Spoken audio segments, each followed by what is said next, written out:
Okay. So just a quick reminder that all of our materials are copyrighted. You'll all be receiving a copy of these materials in PDF format once the session is done. But before sort of sharing it through any sort of conference, just make sure you get our permission. But you can also feel free to share the materials with your colleagues in the office, though. That's perfectly fine. Okay, so now let's go over to today's learning objectives. So we have three main objectives for today's session. So at the end of this course, we just want all participants to understand these three major concepts. So first and foremost, the key differences between conventional PY method and numerical analysis. So these are the two main methods that are used for deep foundation analysis, each of which has their own very unique set of weaknesses and advantages, and we'll go over those in detail today. Then unique benefits of numerical analysis, as I alluded to previously, and then the application of numerical analysis through case studies on various foundation types. So we actually have a case study submitted to us by one of our clients today from Langen, and we're very excited to share. So we'll go over that in detail near the end of this session. Right, and here's today's sort of table of contents, which is the outline of the presentation. So first is the background of foundations in general. Then we'll go over foundation design methods for single as well as group piles, and then pile raft foundations. So the three main types of pile foundations that you'll be working with. And then numerical analysis for pile foundations, and then a case study for a tower in Dubai. And then last, I'll go over a couple of numerical modeling demonstrations, one with SoilWorks and one with GTS, to conclude the session. Okay, so first, let's talk about the background of foundations. So we'll give you an introduction to pile analysis, the types of foundations or the types of piles that are available, and then also load resistance of deep foundations. Okay, so first, as far as foundations, there are two main types of foundations. There's shallow foundations for smaller structures, usually sort of smaller residential structures, warehouses, anything that is sort of built within a firm foundation and has a sort of very small or relatively small superstructure.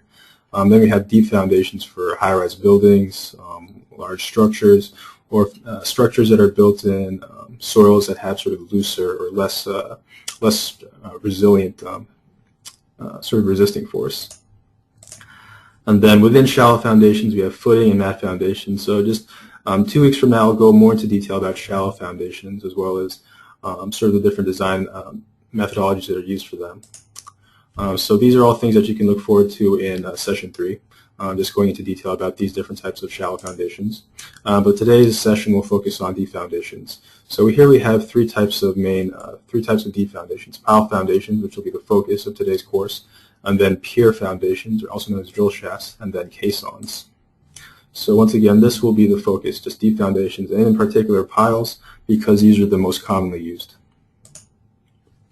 Okay, so as far as just an introduction to numerical analysis, I just want to share a quote from Professor Braha and Das, one of the leaders in pile foundation analysis. And a quote that's really important to sort of understand when doing pile analysis is the following.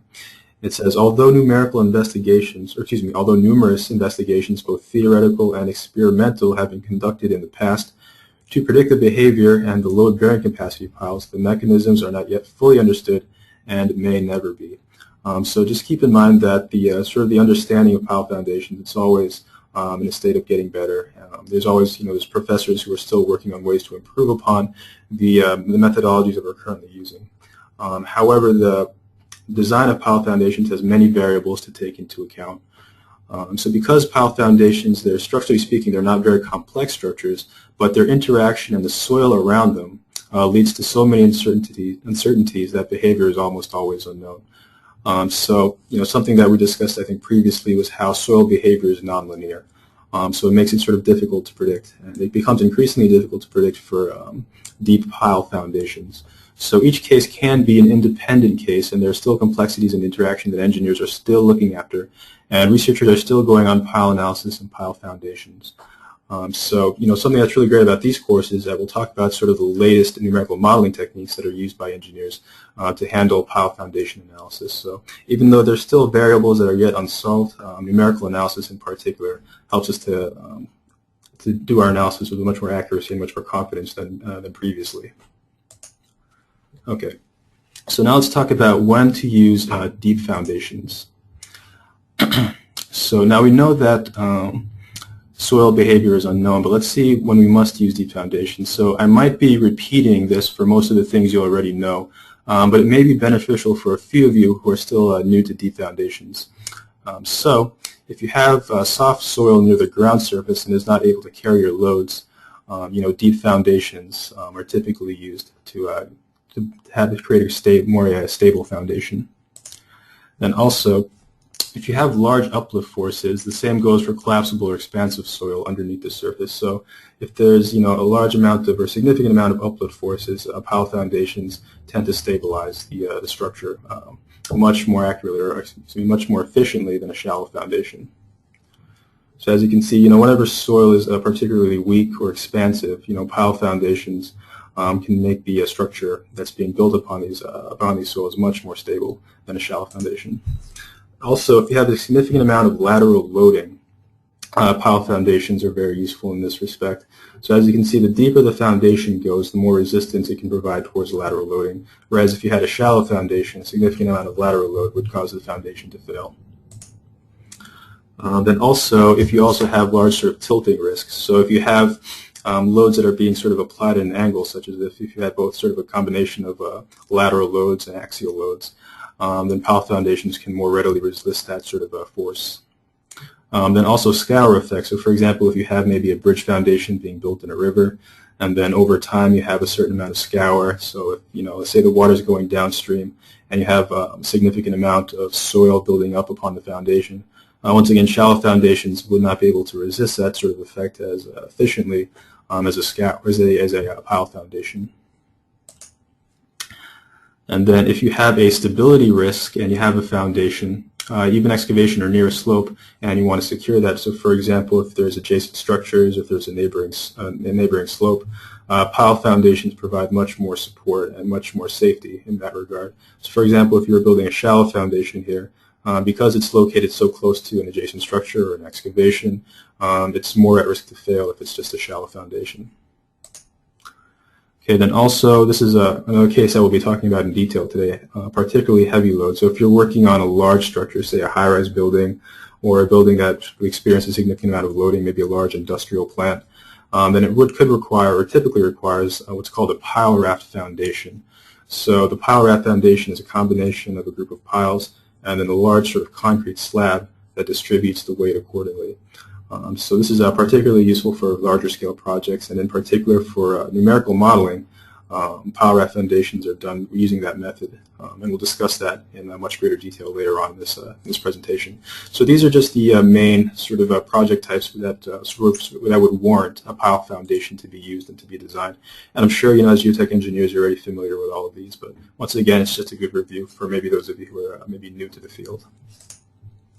Okay, so now let's talk about deep foundations. So what are the different types of deep foundations? So based on the material, we have steel piles, concrete piles, as well as timber piles. Concrete piles in particular are the most commonly used at the moment. Now methods of installation, they can be varying. So we have driven piles, we have board piles, and screwed piles. And also the effective installation, as I mentioned in the terminology, we have displacement, and we have small displacement and non-displacement piles. So these are the classifications of the different types of deep foundation piles. Once again, in the interest of time, I won't go into too much detail, but just keep in mind that these are sort of the options that are available to you. Now let's discuss the load resistance of deep foundations. So in order to understand why deep foundations are preferred at the aforementioned conditions, we must understand that the load transfer mechanism, the load transfer mechanism of the pile. So when we load a pile on the top like we have here, loads are transmitted mainly by two things. So one is the shaft friction along the skin of the pile, as represented by these arrows here, and through the base of the pile near the tip, as represented by these large arrows here. So the pile can be designed to be a shaft or a frictional pile without any bearing resistance, to be on the other hand, or usually on the other hand, of usually the fully end-bearing pile, or the combination of forces.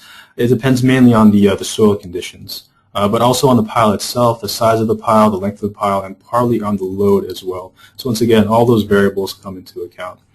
So just keep in mind that the type of soil that you're working with, if you're working in several different layers, the kind of resistance that those soil layers could give, that could provide anyway would really greatly determine the type of pile you'd use as far as the diameter, or if you're using a group of piles, how many would be included in the arrangement as well as the arrangement itself. But the main thing to sort of get from this slide is just the basic sort of context of how the piles resist force or provide support.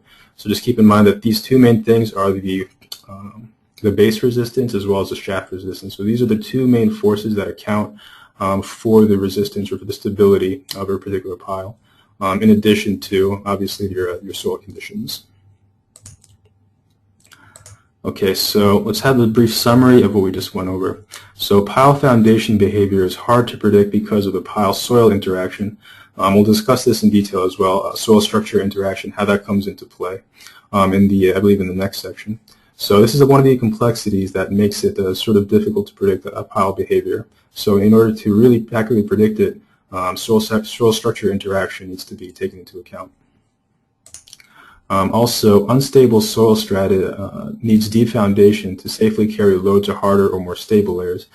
So typically, as far as soil strata is concerned, your soft or your weaker soil layers are located near the top, and your stronger, firmer soil layers or weathered rock layers are located near the bottoms. So essentially what a pile foundation does, it allows you to transmit the forces or the weight of your structure past the soft soils and down to the hard soils where it's more resilient or where it's more stable. So that's one of the key strengths of pile foundations, is that you can sort of drill down, or you can transmit those forces down to a more stable strata. Okay, so structures exerting loads like high lateral, tilting, or heavy vertical loads, or structures near the excavation are site risks that that can compromise the stability and that require deep foundations. So, for example, if you have any sort of large-scale loads that include lateral loading or tilting, your pile foundations or deep foundations would be able to resist that much more efficiently and much more safely than a shallow foundation. So load transfer in the pile takes place through skin friction and from pile shaft and end bearing resistance from the pile base. So those two main sort of factors come into account when you're taking a look at your load transfer. It's through the skin friction and then through the pile tip at the bottom. Piles could be designed as skin friction, end bearing, or a combination of both, depending upon soil conditions, the method of installation, and pile material and external loads. So several variables need to be taken into account when they're designed, and these are several of them here: skin friction, end bearing capacity, and then the soil conditions, and of course your method of installation. So these are the main sort of points to take into account from this particular section. So what we'll do now is we'll have a quiz just to go over what we reviewed, just like last week's, or just like the session we had 2 weeks ago. The quiz will consist of 3 questions, and you'll have up to 5 minutes. The quiz itself is fairly simple. 5 minutes is plenty of time. So just take your time and make sure to read each question carefully before you answer it. Okay, perfect. So once again, you'll have 5 minutes starting from now. Good luck, everyone.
Okay, I just want to let everyone know that you have 30 seconds left. So for those of you who are still taking the quiz, just try to wrap up real quick, and then we'll move on to the next section.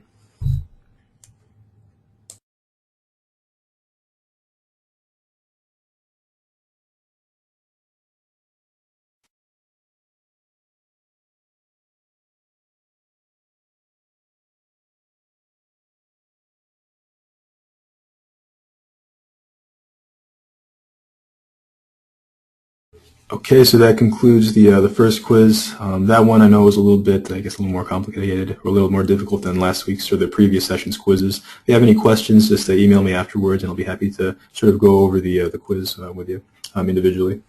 All right, so now, excuse me, moving on. In this second chapter here, we'll go over pile foundation design methods. So we'll talk about the three main sort of pile foundation types: single piles, group piles, and then pile raft foundations.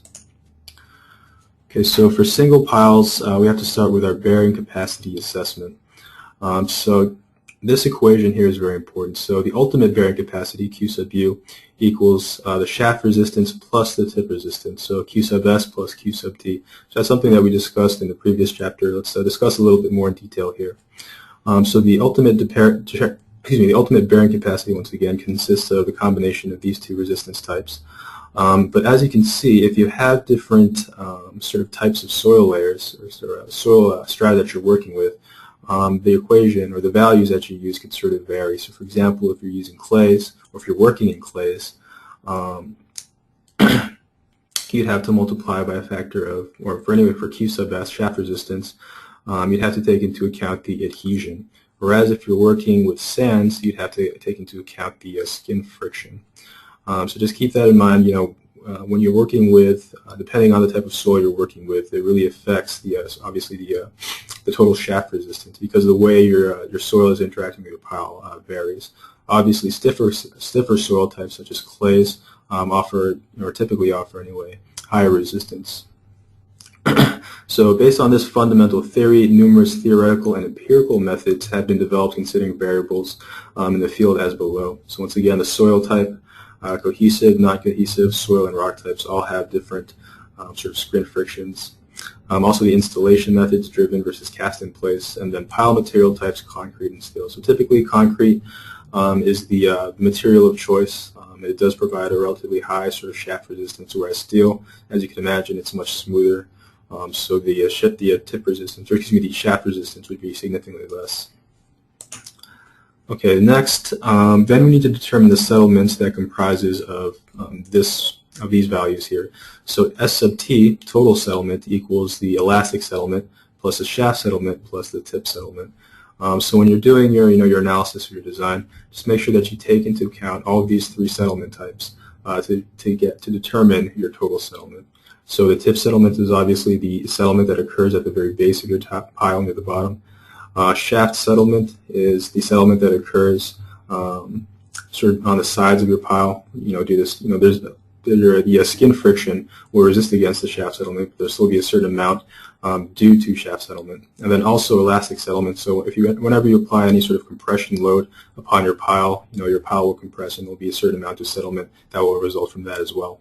So a combination of all of these three settlements equals the total settlement, which is ultimately what you'll be looking for your final design. Okay, now let's talk about lateral behavior of the pile. So whenever you have any sort of lateral load being applied to your pile, there's a certain type of analysis you need to do. So first, let's discuss Brome's method. So this factor beta is applied to determining the lateral behavior of the pile, and it's based on this equation here. Certain variables include the stiffness of the pile section, the coefficient of horizontal subgrade reaction, and also the width and diameter of the pile. So the coefficient of horizontal subgrade reaction, that's typically done through extensive lab testing. So typically you have your soil samples, and you'll have your engineers or your lab workers anyway do significant amounts of testing in the lab. But if you don't have access to that type of research, then there's still publications that are out that give certain ranges of horizontal subgrade reaction values for a particular type of soil that you're using. So depending on the scope of the project, obviously for budgets with very large, or for projects with very large budgets, you'd be able to do on your lab testing. But for projects that are smaller in scale and that don't require that much sort of investment, then you'd be able to just look it up in a publication. So now going on to PY analysis, certain points to be noted. Due to uncertainties in pile-soil interaction, we need to match the results to the PY curve obtained in the field. So therefore, we need to do some integrations. So PY analysis is based on the finite difference method. So as you can see here, I have a pile that's being subjected to a lateral load, and I have 4 different sort of soil strata types. Now it's important to note that each of these PY curves is different from the one above it, or each one is unique. So even though the picture, well anyway, this portion here looks relatively the same, as you can see in the graph here, the PY curve differs. This is due to the different sort of soil characteristics. So just keep in mind that the sort of lateral resistance of your pile is directly related to the type of soil that you're working with. So if you're working on a project with 4 different soil stratas, or in any way if you're working with a project where your pile penetrates 4 different soil stratas, then you need to have 4 different types of PY curves ready to do a proper PY analysis. So another important thing to remember is that these PY curves represent, or they reflect, the nonlinear behavior of the soil. So that's, like I said previously, nonlinear behavior of soil is one of the intricacies, or one of the things that makes soils sort of difficult to work with. So in order to really accurately represent sort of how your pile would respond to lateral loading for each of these soil stratas it's penetrating, a nonlinear sort of curve had to be created for each one. And then, through PY analysis, you can calculate the deflection of each pile segment. Depending on the deflection, you can calculate the soil resistance from the PY curve. And then, as I stated, deflections and soil pressures are interconnected. So as far as PY analysis, I'm sure most of you are pretty familiar with it. There are several sort of programs out there that handle PY analysis. And during the final portion of this presentation, I'll go over SoilWorks and how it handles PY analysis for group piles. And then once again, you have to keep the iterations to obtain the correct values. So PY analysis is an iterative process, but just through numerical modeling programs that are out there, you can actually it does the iterations for you. So the main things that you need to be concerned about are just the inputting the proper parameters for your soil layers as well as your pile. And then, as I said, it is based on the finite difference method. Okay, so let's now compare directly PY analysis versus numerical analysis.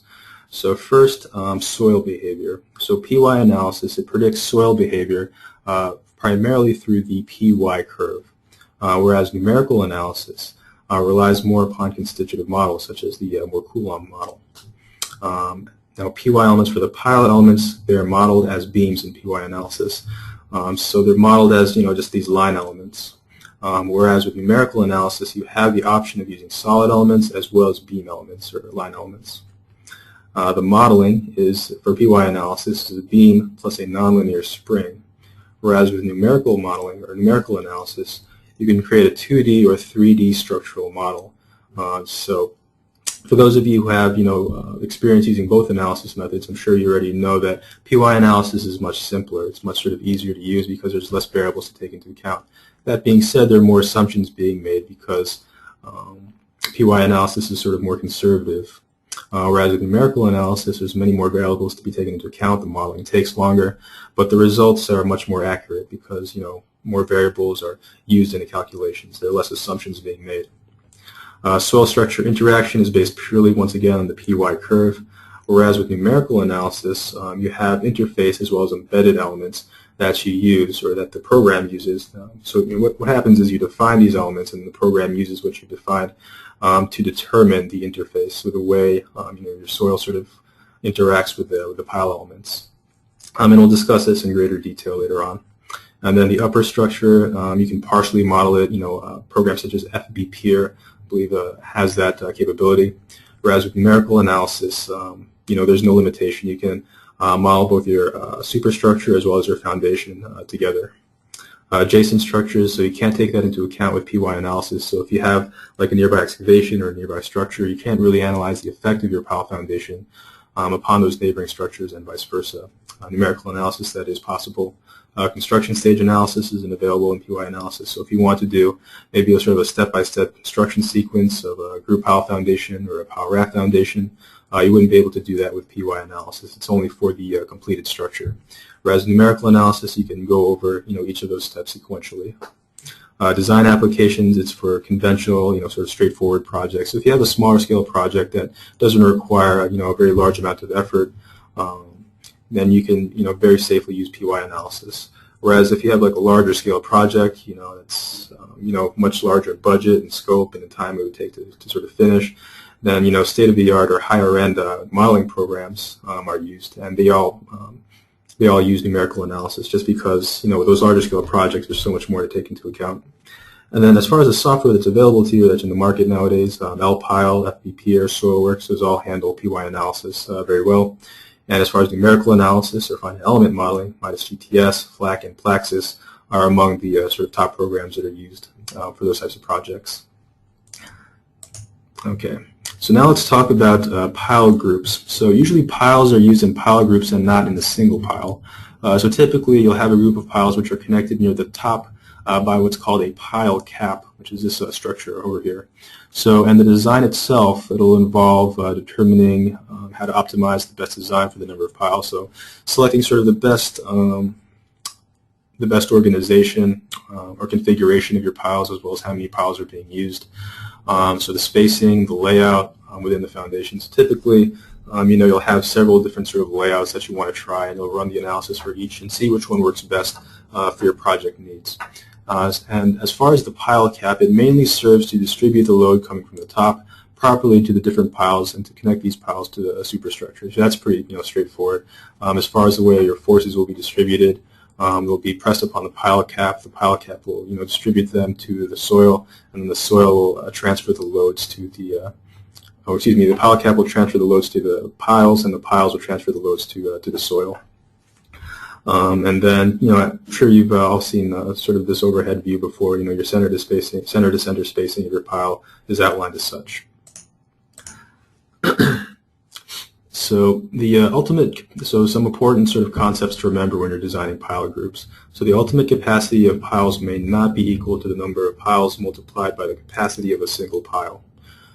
So you can't just do the analysis for one pile and then multiply it by how many other piles you put in the group and get your total capacity. It doesn't really work that simply.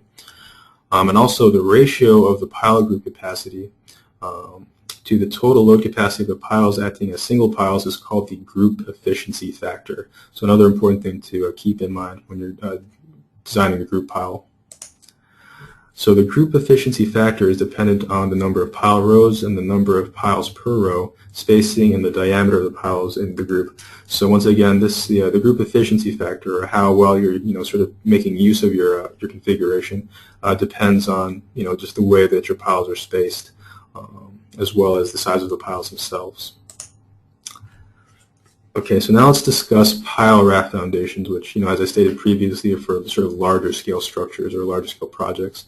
So pile raft foundations provide for an economical foundation option for circumstances where the performance of the raft alone does not satisfy the design requirements. So under these situations, the addition of a limited number of piles may improve the ultimate load capacity, the settlement and the differential settlement performance, and the required thickness of the raft. So pile rafts have appeared to be an efficient way, or an economical way anyway, to provide foundations for these types of high-end structures. So in the beginning, it was taught to only use a limited number of piles at settlement under the rafts, and later on to have these very high-rise buildings become integrated in the system between piles and pile rafts instead of using a limited number of piles. You can also end up using hundreds of piles under a raft of maybe 3 to 5 meters of thickness. So once again, for very large-scale projects, you can end up using a very large amount of piles, which takes a very long time to analyze, which is very complex behavior. So naturally, you can only really realistically model these types of projects with a high-end sort of program, or with numerical modeling. PY analysis, you wouldn't be able to do it efficiently or accurately. So certain advantages of pile raft foundations include the following. You can sort of limit the number of absolute and differential settlements.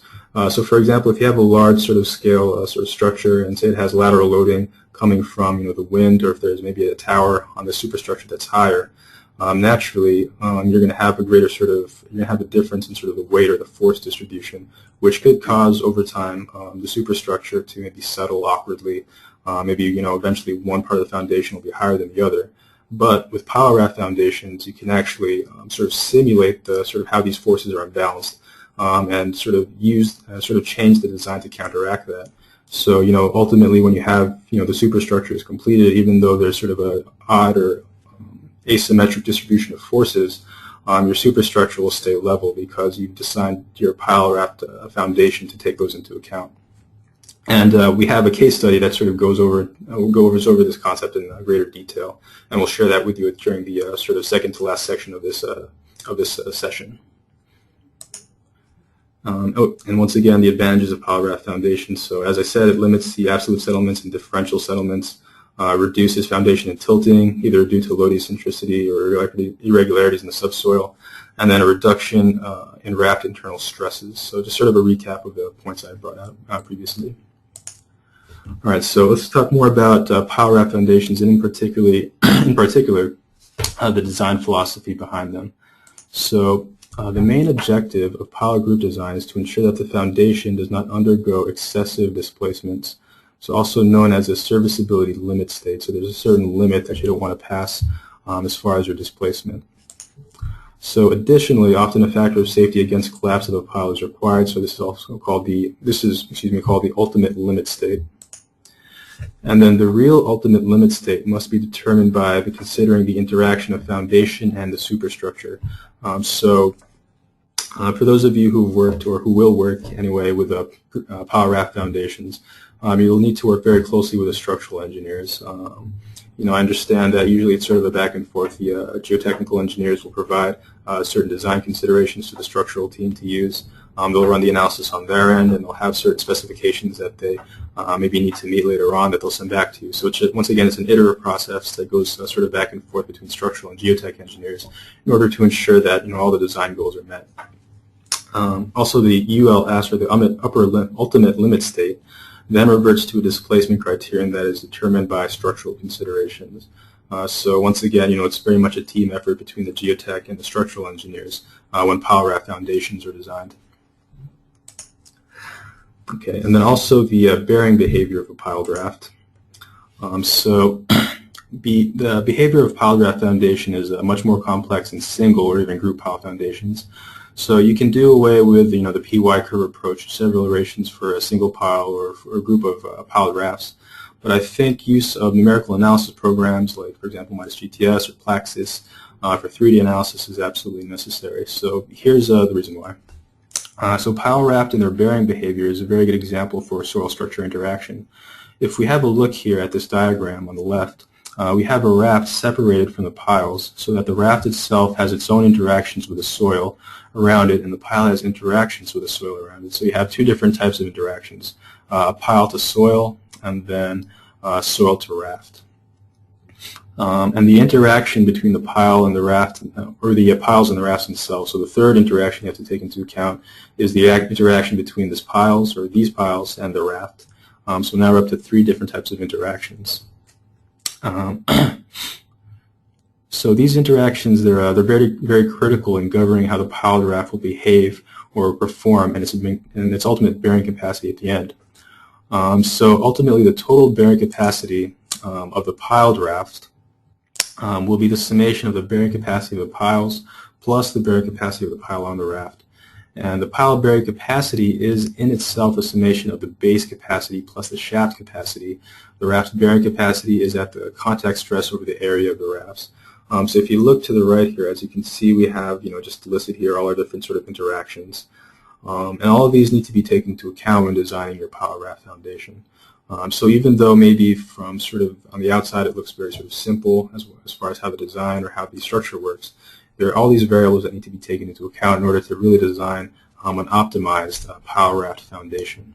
So, as you can imagine, in order to do something like this by hand or by spreadsheet would take, a very long period of time. It would be sort of a very painstaking process. So once again, that's just another advantage of numerical modeling programs in general. So you have large-scale projects with these types of variables. Your main focus ultimately will be to design or to create a model that simulates all of the input parameters that you have. So for example, you just need to make sure your soil properties are correct, the dimensions of your power raft are correct, that you have a configuration that sort of works as a starting point.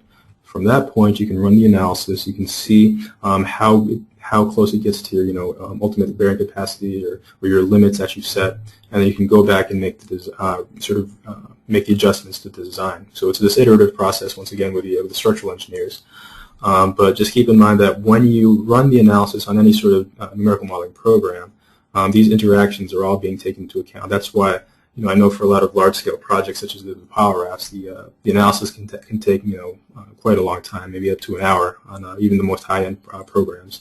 So that's why the analysis itself takes so long. It's just because there's all these interactions that need to be taken into account and to be analyzed and computed for.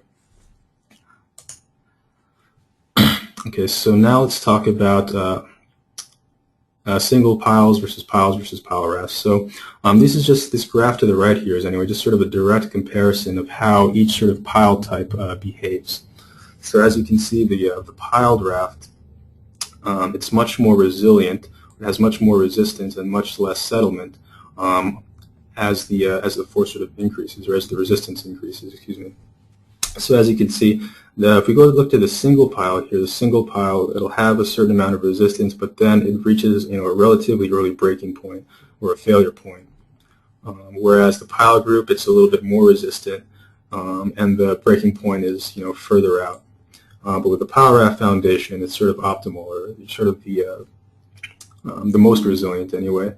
So as you can see, the breaking point isn't really sort of reached.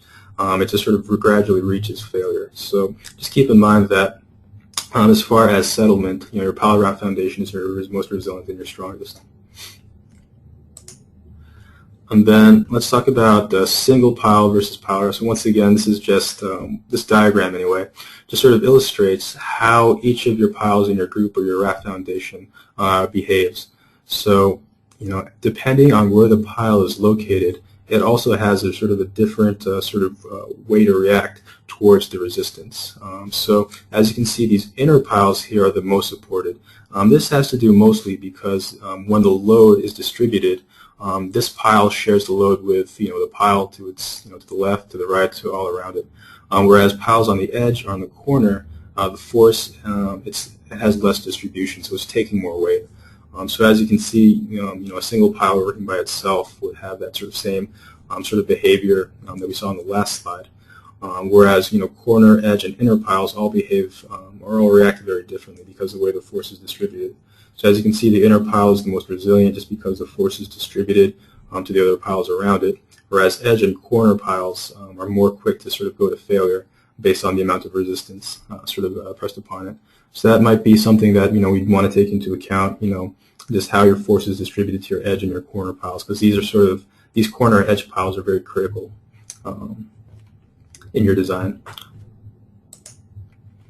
Okay, so now let's talk about certain design requirements for the power raft foundations. So SLS, serviceability to limit state, is a decisive criterion for the design of vertically loaded pile rafts. Also, the magnitude of absolute and differential silt settlements and tilting of buildings are therefore of special importance. For example, especially high-rise buildings. So some questions arising in the design of power rafts that you need to ask yourself are one, what is the sort of relative proportion of load carried by rafts and piles? And then also, which pile configuration, the number of piles, pile lengths, and layout reduces the absolute and differential settlements and structural forces most efficiently?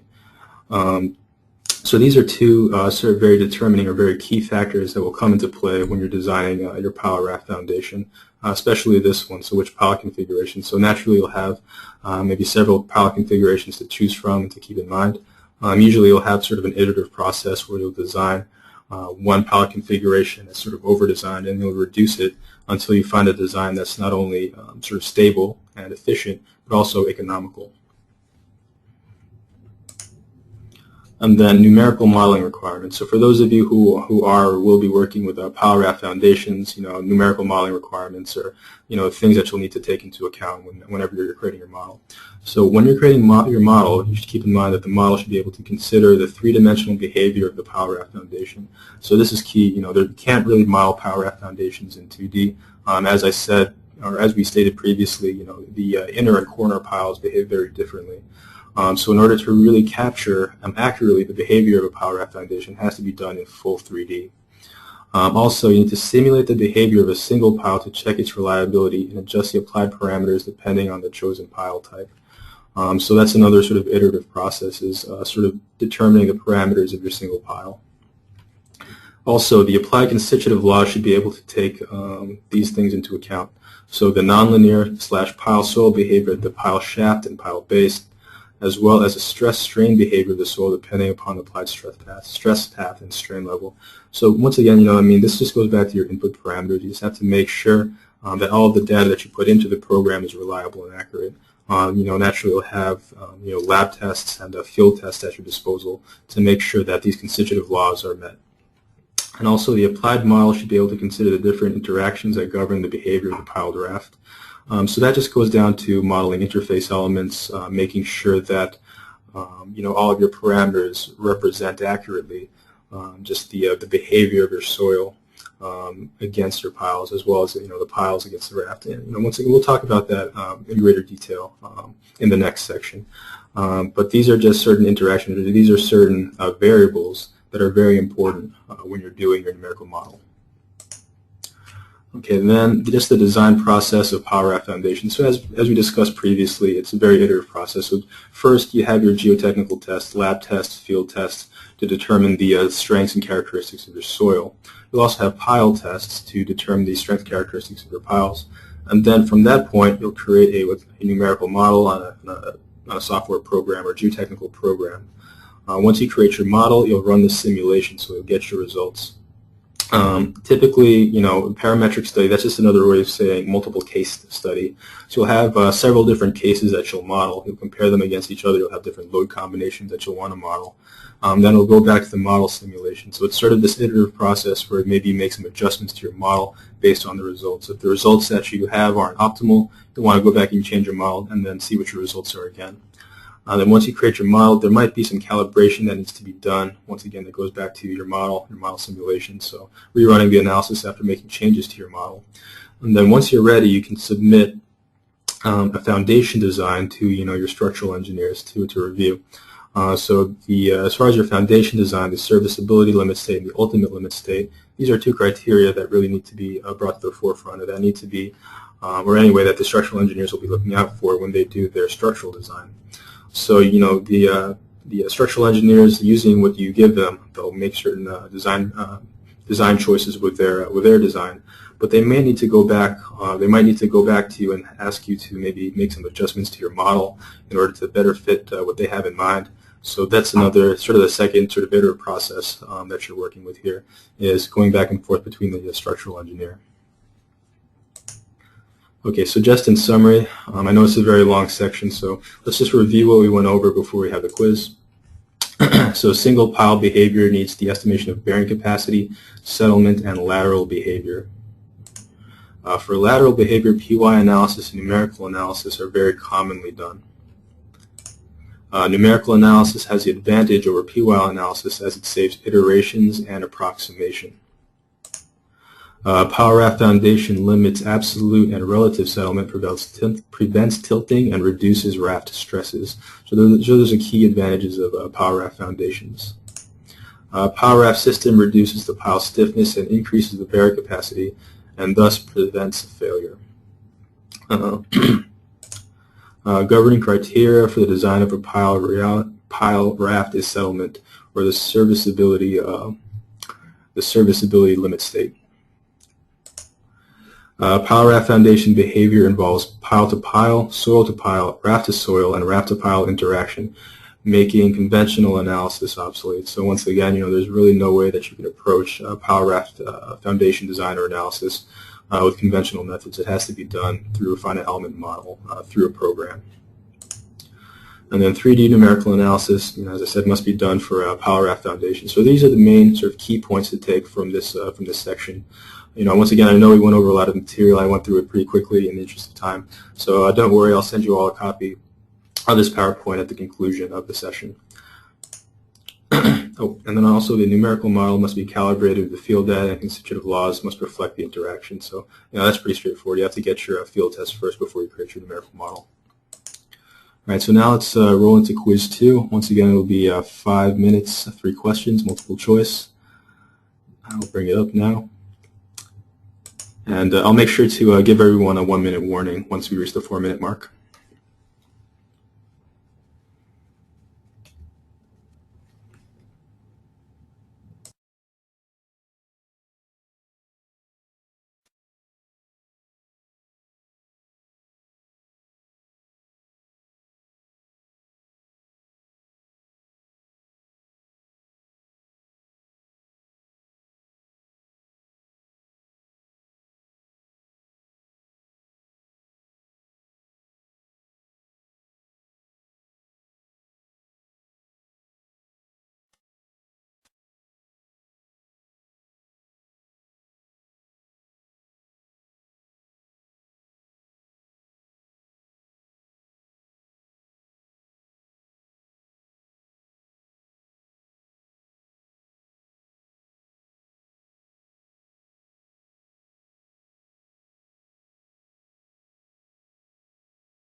Okay, everyone, we have about 1 minute left. So for those of you who still haven't finished, just try to finish up your last couple of questions, and then we'll move on.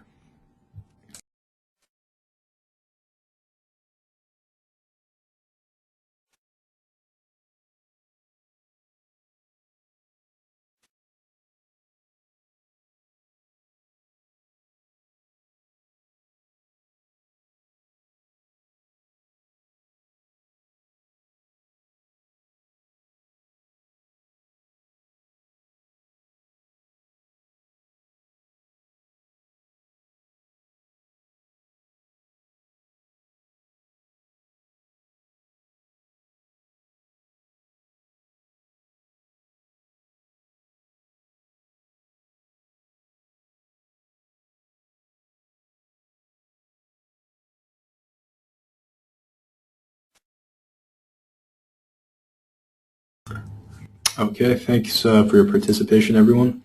So now we'll move on into the third section. So numerical analysis for foundation design. So we'll go over different Powell modeling methods, how to verify results, and then things that need to be considered in numerical analysis. So when it comes to numerical analysis or finite element modeling, there are three main approaches available to you. There's a solid element model, also known as a solid-to-solid interface, the beam-to-solid connectivity model, as well as a line-to-solid interface model, also known as the embedded pile. And we'll go over each of these modeling types in detail. So first, let's talk about the solid element, or the solid-to-solid interface. So essentially what you're doing when you're creating a solid-to-solid interface is you have a model, or a complete model, that consists of all solid elements. So as you can see, this pile here consists of solid elements. So what the engineer has done he's taken his pile, and as you can see, it's just a single pile. So he's taken this pile and he's divided, or he's meshed it into, a sort of a set of finite elements here. And he's done the same with the soil, which, when you're working with finite element analysis, you'll always do the meshing for your soil. But however, as far as, meshing your pile, that's sort of optional. So there's certain benefits and advantages, or, benefits and weaknesses anyway, when you choose to mesh your pile element as well. But also keep in mind that in addition to just your pile element being meshed, there is also a series of interface elements that have been created along the surface to model your pile to soil behavior. So that's once again, this is the first model, solid to solid interface. And the main thing to remember is that what makes it sort of unique as far as the modeling is that the pile element has been fully meshed. So let's take a look at how this sort of affects our analysis. So main points of attention for solid element models. So the model definition and mesh generation can be elaborative for a large number of piles. So this is just another way of saying if you have a very sort of large-scale model with maybe a dozen piles, or up to 100 piles, then creating a mesh set for each individual pile might be a bit cumbersome. It might be a bit too much. Just keep in mind that the more that you mesh, or the larger amount of elements that you have in your model, the longer it takes to analyze. So even though if you choose, or if you elect to do to mesh your piles, you'll get very highly accurate results, but also the analysis could take a very long time, especially when you have a very large set of piles. So as I just discussed, many elements in the model contribute to a very long computation time. Also, pile forces and moments are not directly available in the post-processing. So even though finite element analysis, or creating 3D elements for your pile, are very good for the displacements here, as you can see, all the nodes are just sort of connected. Here's your sort of your interface element, and all of your nodes are just interconnected, where you can get very good displacements. You can't get for example shear force or axial moments, or axial forces, or moment diagrams for your pile. So if that's something that you need, just keep in mind that solid elements can't represent that, or can't be used to calculate that. So that's one shortcoming of solid elements, actually, is that you can't get your moment diagrams for your piles. You can't get your axial shear diagrams for your piles either. And then also interface behavior, also known as elastic, non-linear elastic, and Coulomb friction, are user-defined behaviors. When you're creating your interface elements, you have to make sure to get all of these parameters and input them into your model. So interface behavior and sort of the the material properties of your pile and your soils. Those are sort of three different categories. So in other words, when you create your model, you'll input your parameters for your soil, for your pile, but then you also have a third category which is specifically for interface behavior. So it's important to not forget to define that behavior when you're creating your model. Okay, so our next analysis type or modeling type is called the beam solid connectivity model. So as you can see, the soil is meshed once again, but this time the pile is represented by a beam element. So when you when you do this, what you're doing is you're telling the program that this beam element has certain sort of characteristics or material characteristics, for example, a diameter, a length, etc. But when the analysis is run, the program will model the pile as a beam element, just for the sake of simplicity. So as you can see, because the pile itself, it's symmetric, and the properties are uniform throughout as far as geometry, it's very convenient to model this as a beam element. So main things to remember. There's no interface elements for a beam to solid connectivity model. It's just a beam to solid connection. So what happens here is your links, or excuse me, not your links, your nodes, they're linked directly to your solid elements. So as you can see, one of these represents just for example, a solid element, or the neighboring solid element to your pile, and these nodes will overlap. So anyway, the nodes will be shared between the solid elements and your beam element. So that way, the displacement, will be uniform. So for example, if the soil shifts, x, a number of inches, the same principle applies to the beam element. The beam element will also shift x number of inches depending on its placement. So main points of attention for beam to solid element models.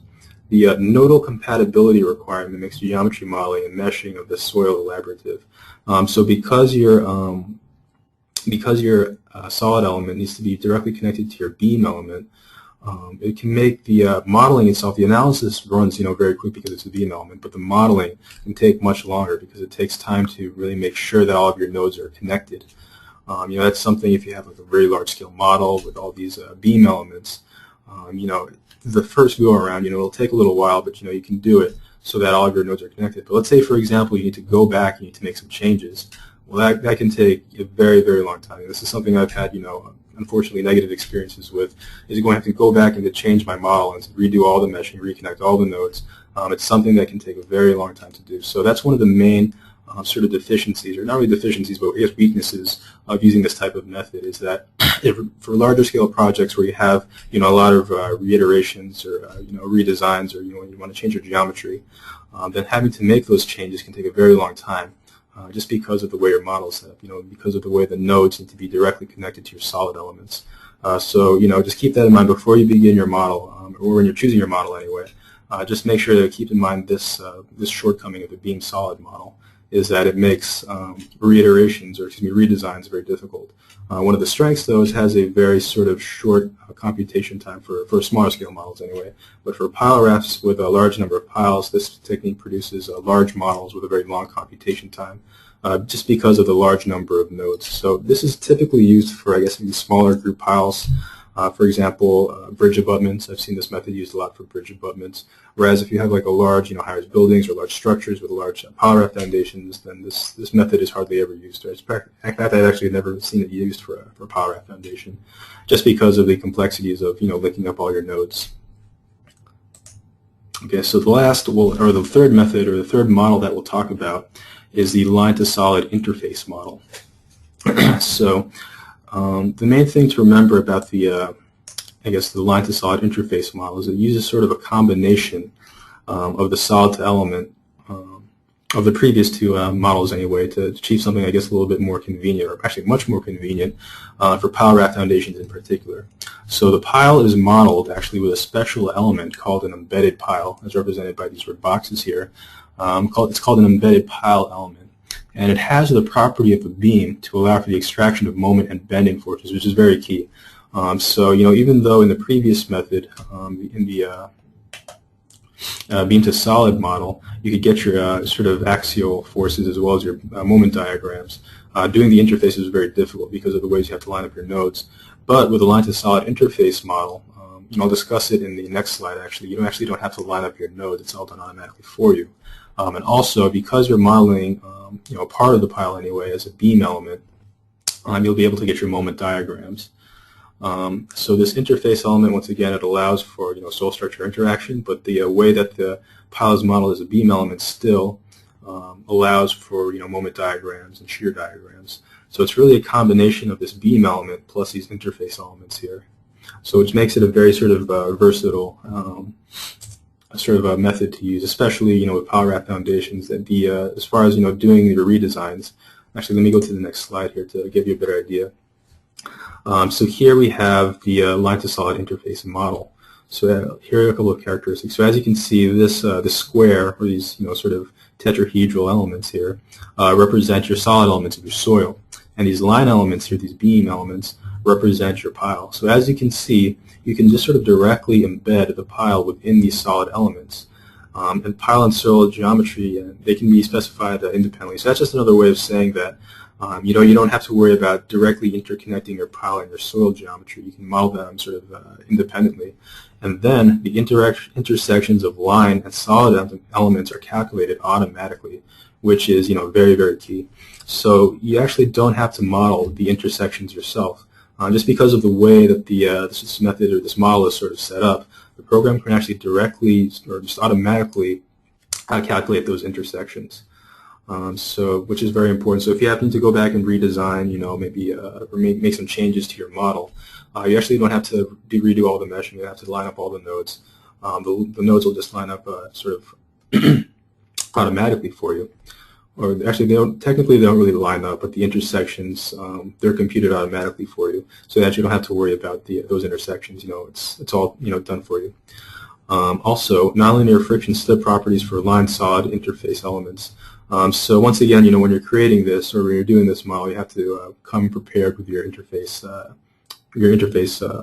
material parameters. And the properties are for a line to solid interface, which I'll show you a detail of that later on. And then also mesh refinement requirements for the soil are minimum. So you don't even have to have the soil itself to have a very highly refined mesh or very small mesh. You can actually get very accurate results with a very sort of with a sort of larger scale, or not larger scale, but larger mesh sizes. It also includes a reduced computation time. So the main strength of the line to solid interface model, once again, just to reiterate, is that the connections or the intersections of line and solid elements are done automatically. So you don't have to worry about creating them yourself. Which once you start doing this, you'll see how it saves you so much time, especially when you're fine-tuning your model. And the reduced computation time obviously leads to faster analysis times as well. Okay, so here we have just a sample. So what we're going into now anyway is just how to sort of compare the computational or modeling results to actual field tests. So naturally, whenever you do any type of analysis, it's always good to have a field test to compare it against, just to make sure, or just to check the results of your work. So this setup here was used to calibrate the bridge foundation, and it's still a valid example for numerical models today. And it's actually for a bridge foundation in Germany. So here, under this setup here to the left, the pile is embedded, and here we have a couple of sensors here just to analyze the friction, as well as these load cells here to analyze or anyway not to really analyze, but to record the bearing capacity. And here's the measured behavior. So here we have our base load, our skin friction, and then our total load, or our combined load. And then what we do is we'd have the results of that test just for a single pile, and we compare it to the results of our numerical model. So ultimately, you'd want obviously these lines to be as close as possible. So M total, M skin, and M base, those correspond to the test, and then total skin and base. These three lines here, the straighter lines, represent the model. So ultimately you'd want your you want the results of your model to follow roughly the same trend as the ones given by your field test. If there's a very large or distinct separation between the two, then obviously you need to go back and check your work. Once again, here's another sort of example. From a simple model to a complex model, the types of results that you need. So here you have your FEM analysis and your PY analysis. These should be, very close. This is deflection versus lateral load. Same with you say you have like multiple piles, you'll have all of your graphs sort of superimposed against each other. So you just want these to be as close as possible. Once again, if there's a vast or a significant differential between your results, you need to go back and check your work, because there's probably some sort of error, some kind of variable that needs to be changed or that's been sort of left out. All right, so the main things to consider in numerical analysis. Actually, these are the questions that everyone needs to sort of ask themselves. So what is the most important behavior in a model? Behavior of single piles, group piles, axial or lateral, adjacent structures or superstructures, soil-structure interaction. So depending on what's most important really sort of determines which sort of numerical modeling method you'd use. If you have a single or a group pile, you could use solid-to-solid element or solid-to-line element. Whereas if you have like a sort of a larger scale pile raft foundation, you'd use the last method that I showed you with the soil structure interaction elements. And then accuracy versus efficiency. So for more complex geometry, obviously it requires more time. There's a greater investment, especially when you're dealing with asymmetrical geometry. It takes time to model that in 3D. And then efficient modeling will reduce the analysis time, so proper elements, symmetric arrays, sabermetric models. So it's really important that the bulk of your, or a large portion of your time be spent on making sure that you have an efficient model. If you don't have an efficient model, then the sort of time it takes for you to run the analysis and ultimately finish the project will be compounded by a very large degree. So typically the way to avoid that is just to make sure to invest a sort of a good deal of time creating a very efficient model, checking everything. Because if you try to speed through your model the first time around, ultimately it could lead to a lot of problems in the future, which ultimately would lead to you taking more time to go back and change the model, etc. Okay, so just a summary of this chapter. 3 modeling approaches exist. Solid to solid is typically used for single pile or small group piles. Beam to solid, which is used for typically bridge abutments, small group piles. And then the line to solid, the embedded pile, which is typically used for pile raft foundations. The embedded pile approach has a beam element to represent the pile member and a friction tip bearing interface element to represent the pile to soil interaction. So that's very important to remember. Is that the beam element, is used to get your, your bending diagrams, your moment diagrams, and the bearing interface elements are used to represent your soil structure interaction. So it's very unique in that aspect. And then advantages of using the embedded pile element are pile and soil geometries and mesh can be generated independently, so it's very easy to go back and make changes. It's very easy to create your beginning model or your initial model.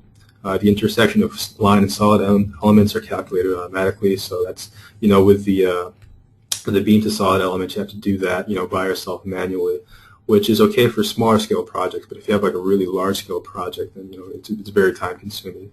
So that's one of the key advantages of the embedded pile or the line solid model. And then nonlinear friction slip properties can be accounted for through interface elements very easily. So yeah, as long as you have interface properties that you can really rely upon, that you're sure about, you can just input them into the program and that'll be taken care of for you.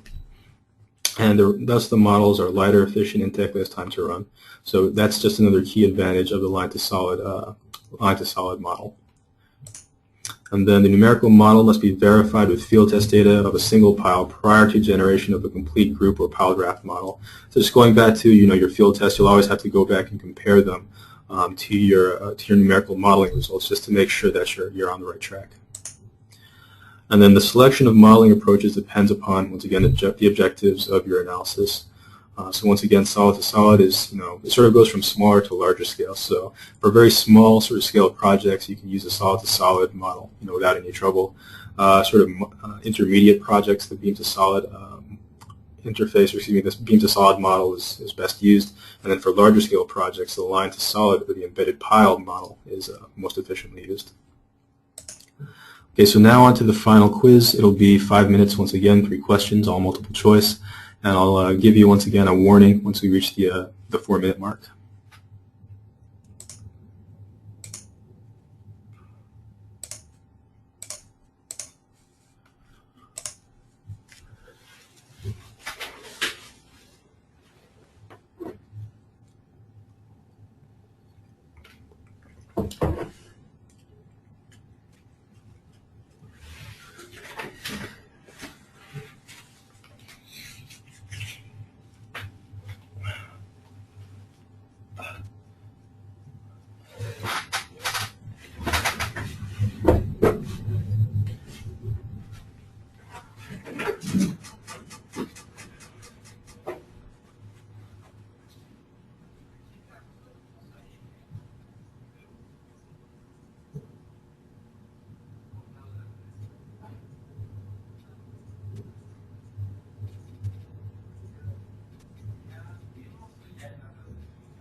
Okay, everyone, just want to let you know that we reached the 4-minute mark. So for those of you who are still wrapping up, just make sure that you get done within the next minute.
Okay, thank you, everyone. So now we'll move on to to Chapter 4. So now we have a case study of a tower that was constructed in Dubai in the United Arab Emirates. So this case study was actually submitted by Costas Singros and Alan Popel of Langen International. This was a project that they worked on extensively, so we're very thankful to them for volunteering to submit this case study. It involves the soil foundation superstructure interaction for tall buildings on pile foundations. So let's dive into sort of the parameters here. So the superstructure, the tower itself, consisted of two adjacent towers connected with a bridge. So the tower was built in Dubai, very close to the Burj Khalifa Tower, which is the tallest building in the world. Also, that was worked, or the foundation actually was designed by Langen as well, from this office, or from the Langen office in New York City. And then the tower heights were actually unequal. So the towers were approximately like 60 stories each, but one was a few stories taller than the other. So as you can see, the asymmetrical loading had to be taken into account, which is why the polygraph foundation design was so sort of critical in this type of project. So the polygraph foundation consisted of about 164 piles per tower, and the pile raft itself was about 3 meters thick. So it's a very large-scale project, a very large-scale foundation. But as I discussed, it was a pile raft foundation system. And then the building code required the total load to be taken by the piles. So zero could be contributed by the subgrade. So that was sort of a unique design consideration that need to be taken into account. So let's discuss now the geotechnical investigation that was involved.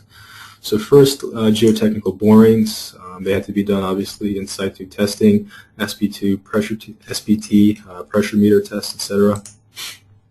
Laboratory tests were extensive, so index properties, triaxial testing, 1D consolidation. So all of the materials were tested extensively, in the lab and on site prior to the design, which is to be expected for a project of this scope. Pile load tests were done to check the, the structural sort of properties of the piles they were using. And then literature review. So they made sure to review all of the sort of preliminary design or preliminary sort of literature criteria that was given to them to make sure that everything that they were designing, or the pile foundation that they were designing, met all the criteria that was necessary for this particular site in the project. So just to make sure they met all the client's needs anyway. And then model parameter selection. So they needed to determine critical parameters such as the raft thickness, the pile raft thickness, location, as well as the geometry of the pile. So this is something that could take a very long time to do, is to determine the pile configuration. So in order to determine the configuration that would be best suitable towards the project needs in terms of being economical, as well as being sort of safe for the project and designing a very firm foundation. Soil modulus of deformation is another key factor. So the soil needed to be tested to make sure, so that they could design with confidence that the soil has this sort of strength or these sort of characteristics. That way the piles can be designed accordingly to take advantage of the soil's weakness, or to take advantage, of the soil's firmness, or to overcome the soil's weakness, depending once again on the strata that they're working with. And then the method of construction. So the way the piles were constructed, sort of step by step, how that would be taken into account for the design as well. And then the pile to soil interface strength. So another key factor is determining the characteristics of your soil structure interaction elements. So now let's discuss the parameters that need to be taken into account for their finite element modeling. So the input, the geometry of the raft, the piles, and the stratigraphy. So naturally they needed to make sure they had all their geometry ready for them, as well as their sort of location geometry available to them and ready for them before they started doing their finite element modeling. Material properties for the raft, piles, and stratigraphy. So there was a great deal of sort of data collecting and investigation before the actual modeling and design work began. Element selection as far as volume, area, line elements. So we'll go over the type of modeling they did in the next couple of slides. Boundary conditions, obviously those are very important. Loading, so there are many different sort of dozens of load combinations that need to be taken into account. So construction staging loading, overburden, self-weight, as well as the tower loads. And as we specified, one tower was taller than the other, so there was an asymmetrical load that needed to be accounted for as well. Okay, so here's just sort of a couple of screenshots of what their finite element model looked like. So this is an example of their soil strata. So as you can see, here are the two main sort of pile raft foundations that were designed. They were embedded into the soil strata just through. So the pile raft elements, anyway, as you can see, these are 3D sort of solid elements. But if you go to this sort of cross-section view here, you'll see that the pile elements are actually beam elements. and they actually have the interface modeled on them. So these are embedded pile elements that were used. So this is sort of a far away screenshot, but we'll get some closer screenshots or result screenshots in a couple of slides here. So let's talk about the typical rock and soil constitutive models that were used. So for soil, the elastic properties were determined, so the modulus elasticity, Poisson's ratio, and unit weight. And then for the more Coulomb material property, the friction angle as well as the cohesion was determined. So one thing I want to point out is the more Coulomb model is used typically for limit state analysis. In other words, for bearing capacity, stability analysis, as well as wall stability. So within your finite element modeling, you have these different constitutive models available to you, each of which is used for its own specific purposes. And then the modified more Coulomb, also known as a soil hardening model, is used for pile, retaining wall deflections, as well as supportive deep excavations and consolidation.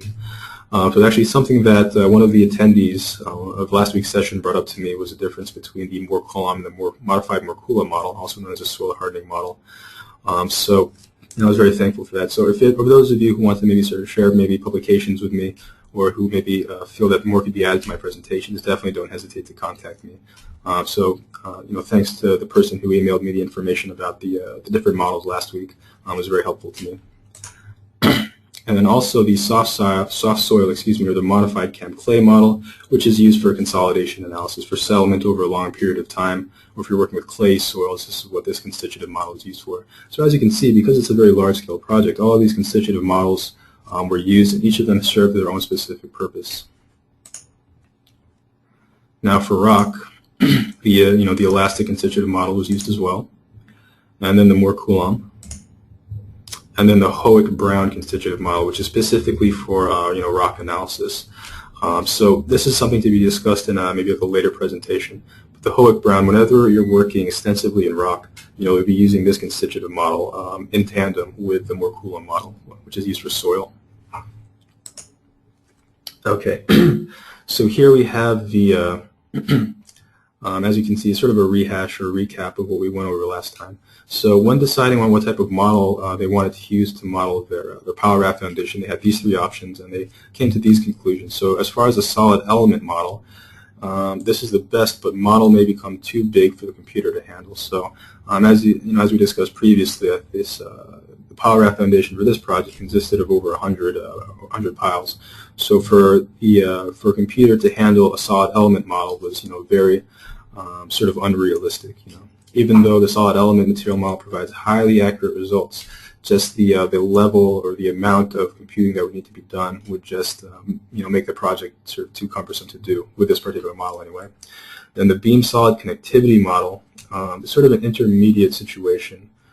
So as we discussed previously, nodal connectivity is required along the entire pile length.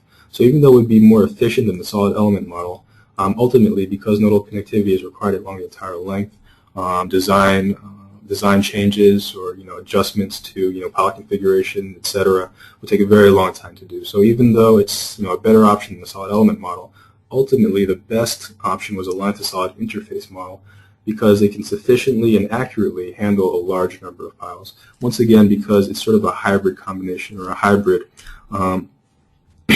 modeling method. So it uses beam elements or line elements to model the piles, but it also combines them with these interface elements or these embedded elements to account for soil structure interaction. And once again, because no nodal connectivity is required along a pile length, in other words, that's all sort of the way that the intersections are done is automatically done by the program. It's very easy to make revisions. So ultimately, this was the type of model that they chose for their pile raft foundation design, was the line to solid interface model. And then now let's talk about the loading conditions. So for example, they had to account for the soil, the foundation self-weight, column and wall loads such as point loads, line loads, and pressure loads. So as you can see, this is the finite element model, and each of these green arrows here represents sort of a point load. So as you can see, they sort of individually modeled just a distribution of loading along their pile rafts. And it's all done in 3D here. And also the foundation construction stages. So obviously when the foundation was constructed, it was constructed piece by piece. And because it was constructed, piece by piece, section by section, the loads changed as well. So that was something they took into account. They modeled a stage for each sort of combination of loads. just to ensure that safety would they could ensure that the site would be safe during construction. Okay, so now let's talk about the settlement results. So these are just the results of their final element model. So once again, this was modeled with MIDASGTS, and the displacement, as you can see, is sort of maximized in the center here by these red contours. So as you can see, each of these represents the different sort of section of the pile foundation. And as you can see, the displacement is relatively sort of uniform. There aren't exactly mirror images, but they're very well within range.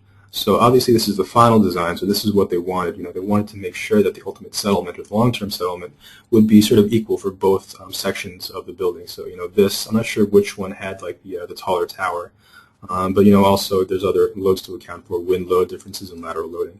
The bottom line is they wanted the settlement to be relatively equal for both of the towers, which is what they were able to accomplish for their final design. So the simulation sort of showed that long-term settlement would be equal for both of the towers. That way they could ensure that the years from now the structure would still be level, even after extended periods of settlement.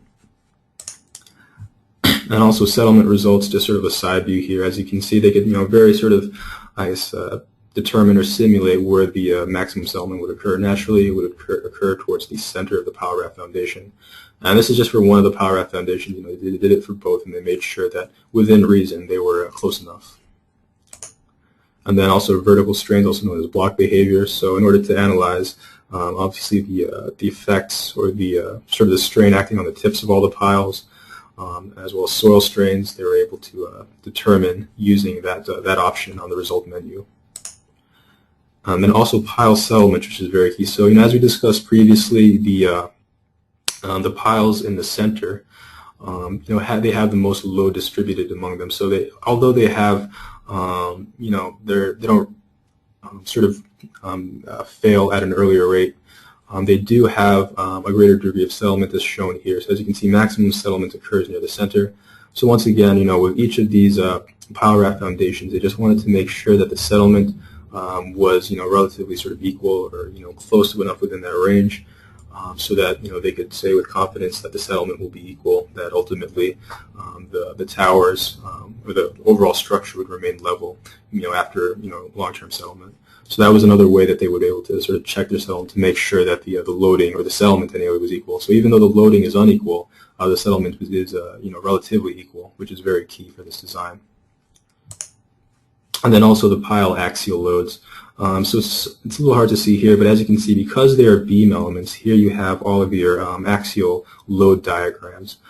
So for over 100 piles, they were able to get the individual axial load diagrams for each of them, and they were able to check them individually. So they modeled them all at once. They did the analysis all at once, but they were able to check the results individually, which is very key. So for conventional approaches, obviously you'd have to model, analyze them, each of them individually, which would take extremely long time to do. But because they had finite element modeling at their disposal, Costas was able to take care of all of the modeling and to check all of the loading. So once again, if you have someone in your firm or you have someone in your company who's very adept at finite element modeling, someone such as Costas or Alan, you'll be able to really speed up the really be able to do your analysis much more efficiently. Okay, then pile to soil relative slip displacement. So, I'm just sort of going through the different results that are available to you. But once again, when you have a large-scale project such as this, you'll want a wide range of results. Obviously the client is going to want to make sure that everything's been accounted for. So, when you have a program such as MIDASGTS, you can get all of these results. You can display them all very, very clearly. So once again, your relative slip displacement, at a glance, you can see, it's relatively sort of similar for each of the pile foundations here. And then the pile loads plus the settlement. So here are the pile loads. So as you can see, each of these piles receives a different sort of loading, just depending on where it's located, which tower it's under, etc.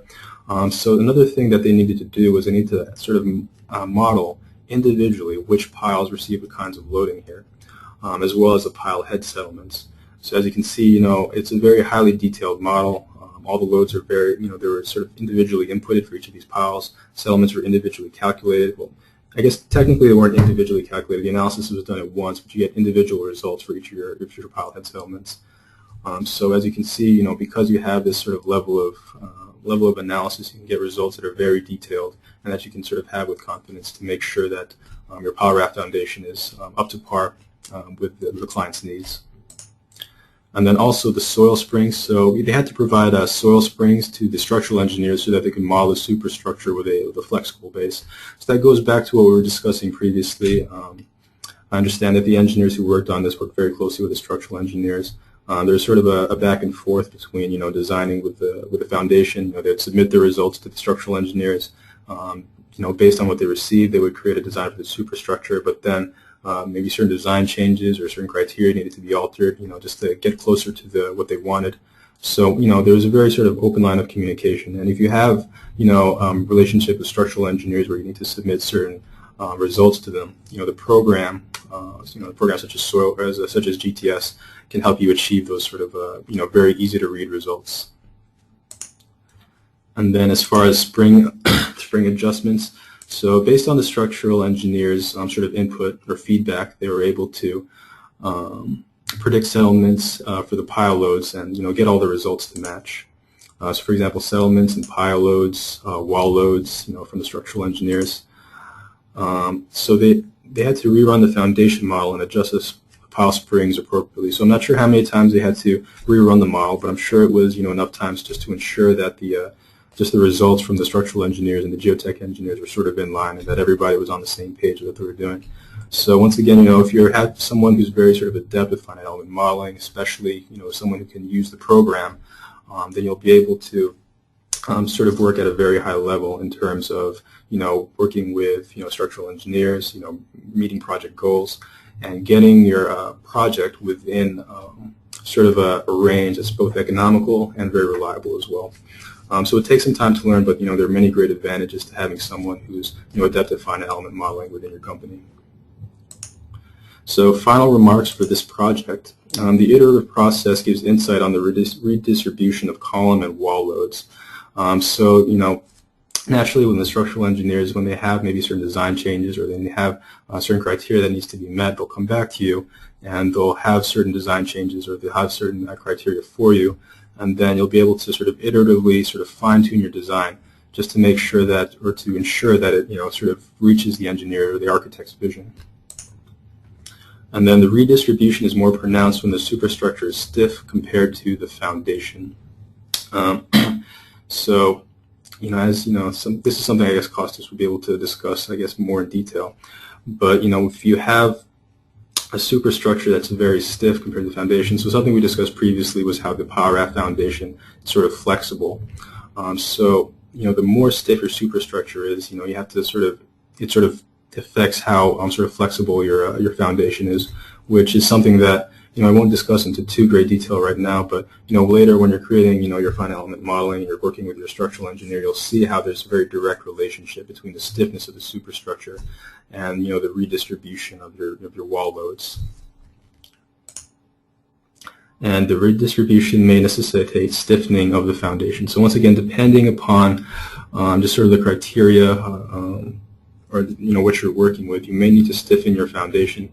That all goes back to the specific project scope.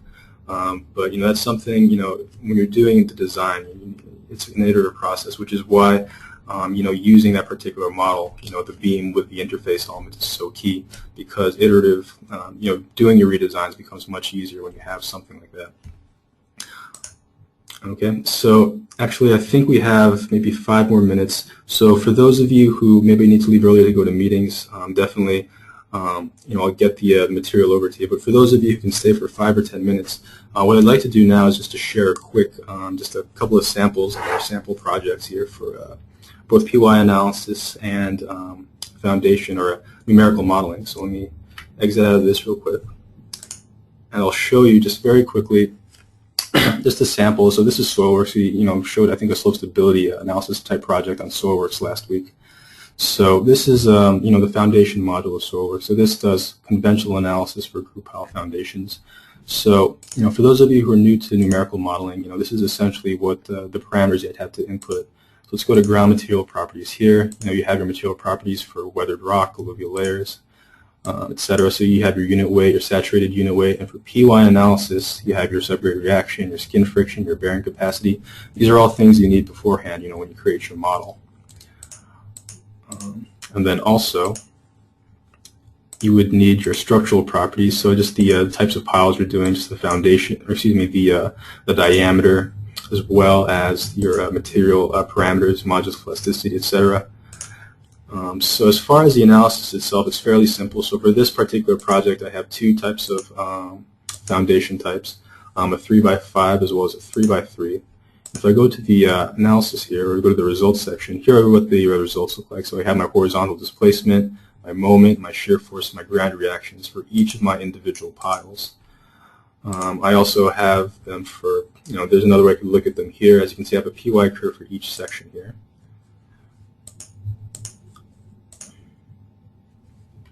And I can sort of check immediately or directly how each pile foundation compares to the other. So I can compare the maximum displacements, moments, etc. So in terms of creating a numerical model, it's fairly simple and it's fairly straightforward. And this is typically used, once again, for smaller scale type projects. So for those of you who are interested in adapting a numerical modeling program specifically for conventional analysis or PY analysis, just get feel free to contact me about learning more about SolidWorks. I know there's a couple of you already who are looking further into it. And I know I'm just sort of scratching the surface about PY analysis for SolidWorks here, but we can discuss it at further length, individually. So I just wanted to give you everyone an introduction to SolidWorks and how we can handle PY analysis. And then last, what I'll do is I'll share very briefly here just a 3D model done in GTS-NX. So this is somewhat similar to Costas' project. It's on a much smaller scale, obviously. But here we have our finite element model. It's for an embankment, and there's a pile foundation here. Let me just skip to the results. Or actually, let me show you the properties that were used here. So as you can see, because we were doing this in a numerical model, the material properties are much more in depth. So we're using the more Coulomb model. So here we have some of the properties we saw previously, but you also have properties for nonlinear behavior, and then also we have specific interface elements to model the soil structure interaction. So if you pull it up here, as you can see, it's just two main properties: the ultimate shear force and the shear stiffness modulus. But these are all things that need to be sort of modeled individually. So as you can see, there's pile elements, or there's pile properties, and then there's the interface properties. So what I'll do is I'll just fast forward to the results here, and I'll help you take a look at the construction staging. So as you can see, the construction staging here, it consists of 5 different stages. So first we start off with our initial conditions. Let's take a look at the displacements. So as you can see, at the very beginning, there's no displacement. It's all 0. This is what our project looks like. But in the second construction stage, here, total translation, as you can see, there's a certain amount of uplift when the excavation takes place. And let me put this in the underform shape. So as you can see, here's our first stage of excavation, and there's some uplift when we do it. And then, in the next stage, under structural arrangement, here we have our displacements again. So now we're sort of inputting a structure here. So what happens is there's going to be an excavation, and then a concrete block will be installed, and then finally piles will be installed as well. So as you can see, you can get all the forces or all the results that I sort of alluded to previously with Costas' project, with the Langen project here. But let's fast forward to our piles, because that's what I guess is most important to us. So here we have our last sort of portion for loading, or external loading. So our final stage. So let's go to, as you can see, pile forces here, or excuse me, beam element forces. And then what we want to do is we want to turn off all the meshing except for our piles.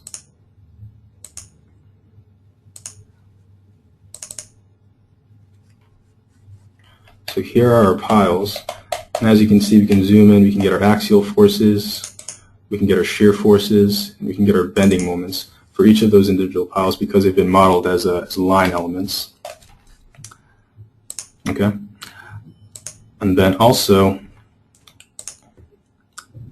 if we turn on our gauging shell element, or excuse me, our base lab element, we can also get, so this isn't a pile raft foundation, this is just a pile cap, but I'd be able to get the results for that as well.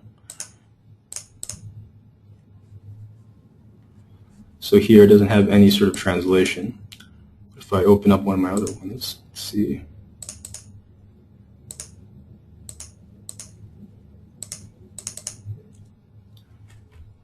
As you can see, I can get my displacement for my my pile cap. So this is just a very brief sort of summary or brief review of a sample project. Since we're low on time, I won't go into too much more detail, but just keep in mind that for larger scale projects or construction stage projects, you typically want to use a higher end program and do the model in 3D, such as this. So yeah, for those of you who want to learn more about how to use finite element modeling for your own projects, or want to give these programs a try to apply maybe what you learned into maybe one of your past or future projects, just let me know, and I can provide you with a trial version of either program, either SolidWorks or GTS, depending on your needs, and I can get you started with the modeling and everything. Okay, but for now, this concludes session 2. Thank you to everyone who took the time to come today. I'll make sure that you get a copy of the recording as well as a copy of the PowerPoint so you can refer back to it. So next session will be March 26th, 3 p.m., so that's 2 weeks from now, and the topic will be shallow spread footing foundations, so designing with standard as well as finite element modeling methods. If you have any questions, feel free to contact me. My phone number and email address are listed as follows. And if you want to learn more about our company, you can just go to MIDASuser.com. So thank you again for your time and attention. I really appreciate it. If you have any questions or comments, feel free to contact me, and I'll do my best to help you out. I hope you all found this presentation useful, and until next week, best of luck with everything.